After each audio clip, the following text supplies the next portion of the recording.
What's up, everybody? How's it going? Brody Smoot here with Touchdown Alabama Magazine. Hope you guys had a great week. Getting ready for a big weekend of college football conference championships, helping determine who will and who won't be in the 12-team college football playoff. I'm going to discuss several things with you. My take on the inaugural 12-team college football playoff, what I think, some pros and cons to it, and yeah, so we'll get started.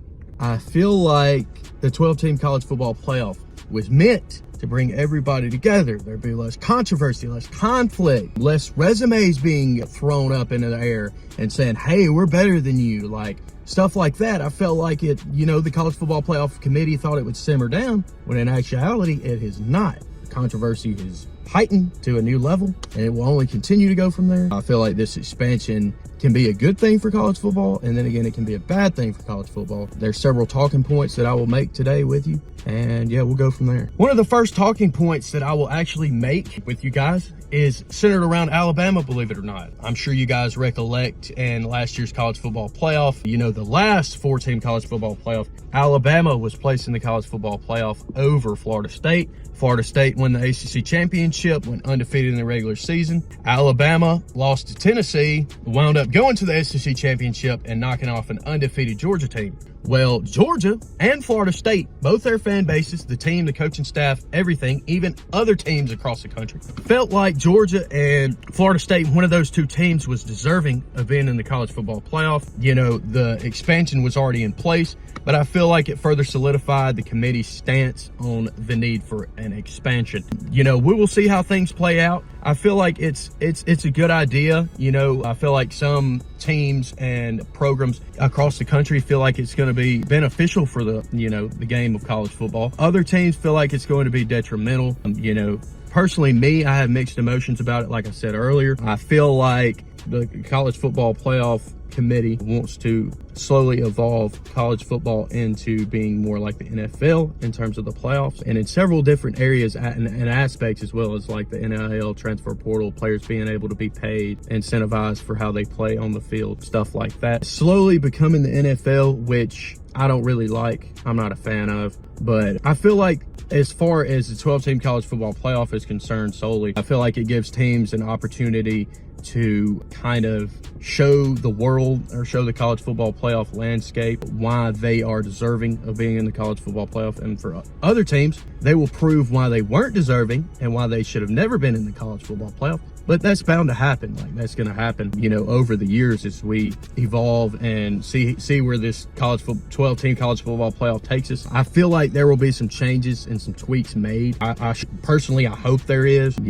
I don't agree with the conference champions being granted a bye, Power 4 conference champions, that is. And here's why. A large reason for that stems from the Big 12 this year. There are 2 teams that are vying for a Big 12 championship that I feel like are not college football playoff caliber teams. I feel like they're good teams. I feel like they could play in great bowl games. However, I do not feel like they should be competing for a national championship. Those 2 teams are Arizona State and Iowa State. They will be battling it out for a spot in the college football playoff and a bye.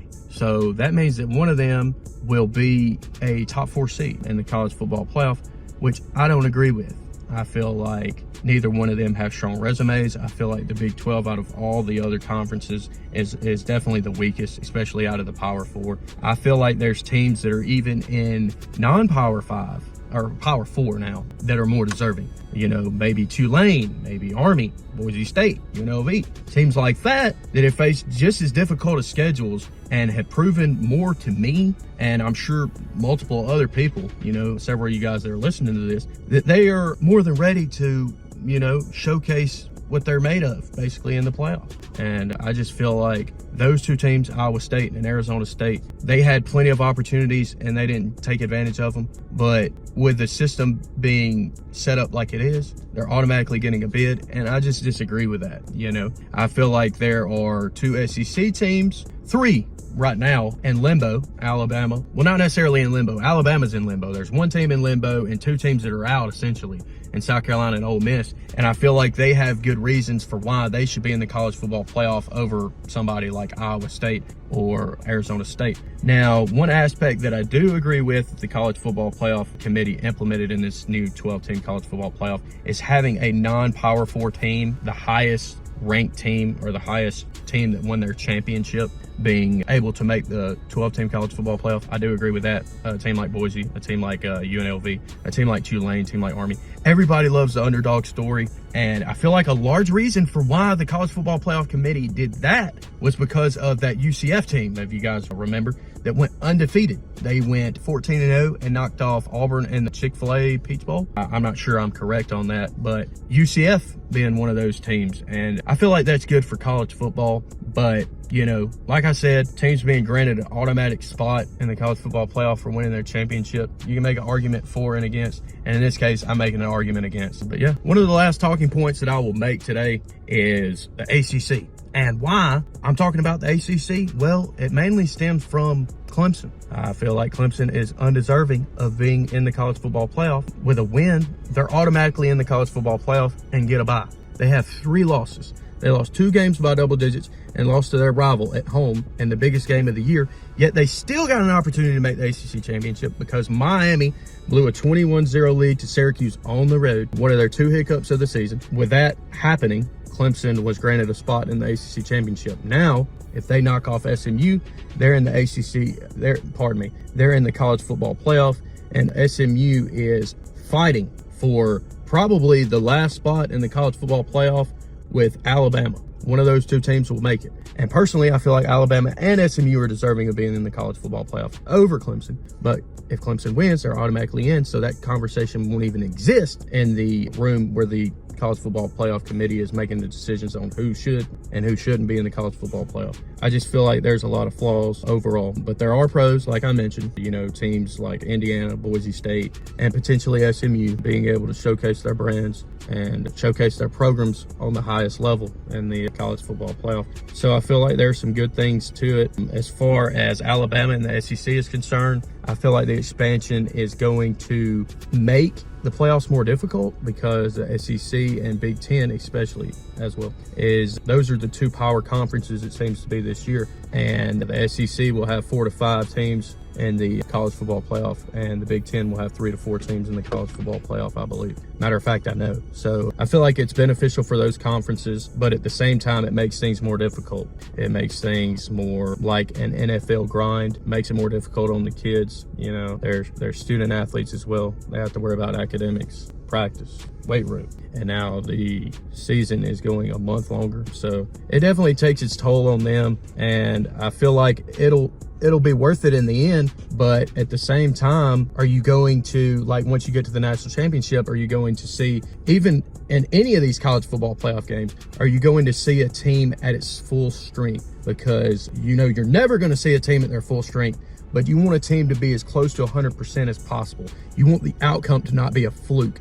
And in my opinion, as you expand the playoff, there are more games, more players being hurt, more players being unable to come back. And let's just say, like, for instance, Alabama, like Jalen Milroe gets hurt. You got Ty Simpson. Well, if Alabama loses in the second round because Milroe got hurt in the first round, you're left wondering, hey, what if Milroe played? Would we have won that game? Hey, if Keon Sabb was healthy, would Alabama have won that game? And then again, it also gives guys an opportunity that are hurt now to come back and, you know, contribute to the team's success and help them win games in the future. So I could see both sides. I feel like just overall, it's better for Alabama. Alabama having its brand and having the success that it's had in the past under, like, Nick Saban, you know, in the past 17, 18 years. I feel like it helps Alabama's chances of, you know, being one of the 12 teams named in the college football playoff. Like, who are we kidding? Alabama should always be a top 12 caliber team, or in the mix at least. And that's the case this year. Some people feel like Alabama's undeserving. That's fine. Some people feel like they are deserving. I'm not going to say either way, but I feel like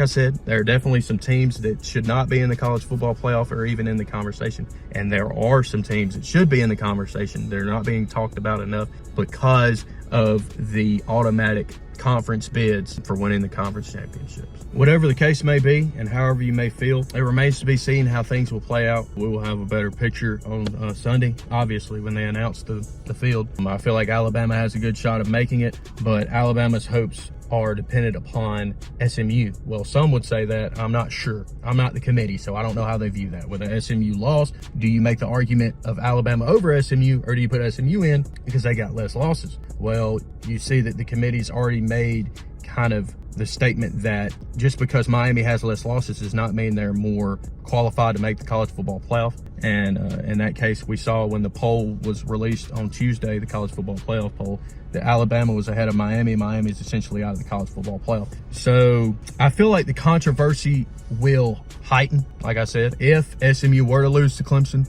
If SMU beats Clemson, I feel like the committee's job is real simple. SMU gets the bye, obviously, and Alabama is in the college football playoff, and they will likely be the last team in. But we'll just have to wait and see. I feel like Alabama sits in a good spot right now regardless, in my opinion. But I'm not the college football playoff committee, so I cannot guarantee you that. But I like where Alabama stands.